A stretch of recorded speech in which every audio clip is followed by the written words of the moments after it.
What's up, YouTube? We're here in Laplace, Louisiana, doing this small install here for a customer. They're turning this garage into a game room area, so as you can see, can't have the floors looking anything like this. By the time we're done, this is going to be a pearl white base with black and gold splatter accents everywhere. I'm really excited to see how this is going to turn out. About to start diamond grinding it here shortly. But yeah, I just wanted to show you guys what it looks like before and how awesome this transformation is about to be.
yesterday. This is my first time seeing it since we left.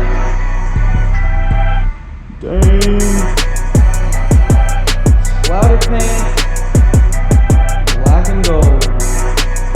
Now he's turned this garage into a game room. He'll paint all these walls and fix it up real nice, but the floor is the first step here.